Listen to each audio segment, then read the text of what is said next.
林夕，什么事儿 ？ACP 决赛，你和蒋正涵一组。你负责什么？专门拖后腿吗？你是以什么身份来问我这个问题？我的身份就是我认识他比你久。你要是真有实力，我们现在就来比一比。我为什么要跟你比？怎么？怂了？你不会是实力不行，胆子也不行吧？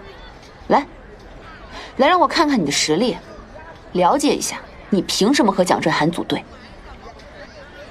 沈文月，你是蒋振涵的发小，我不想让他为难。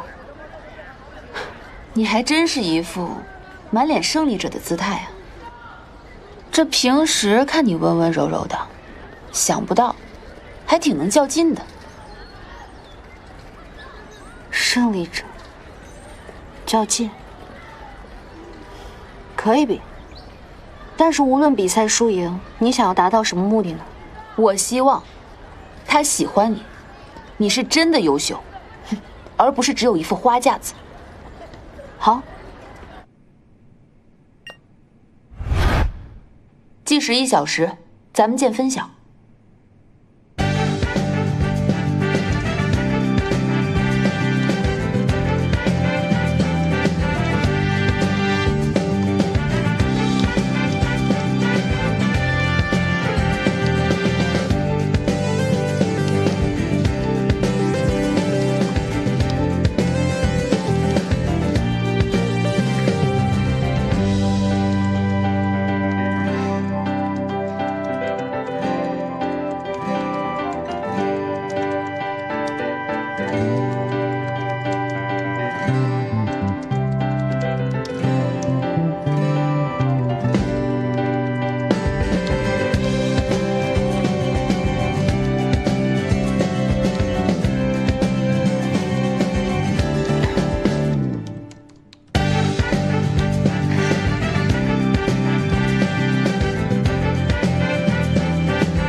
果然，你输了。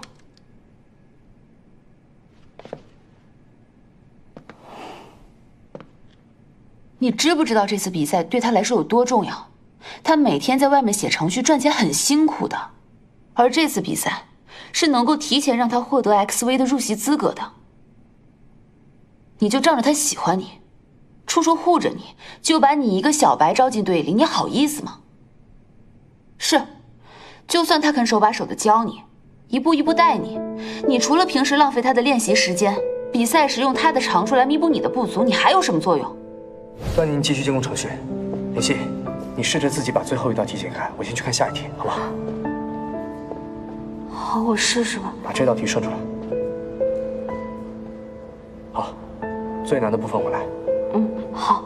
你辅助林夕，然后把难点都给我。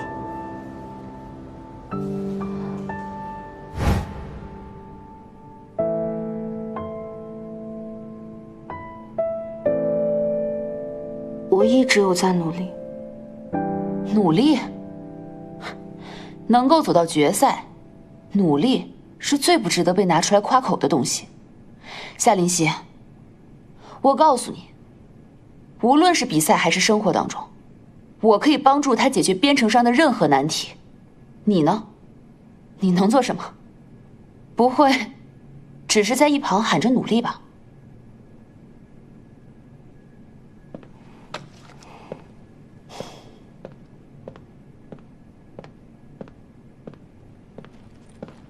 沈文月，如果我达不到决赛水平，我会自动退出比赛。但是这并不影响，我是他的女朋友，而你是他的发小。我是他的发小，我盼着他好。我知道，如果不是这个原因，我今天不会来见你。但是我觉得你这样的方式并不能影响我们的感情。沈文月，如果今天咱们的见面，你是在提醒我要努力比肩蒋正涵，你的目的已经达到了。蒋正涵他挺有运气的，有你这样的朋友替他着想。关于比赛，我不想多说。ACP 大赛上我们见。好，那就用实力说话。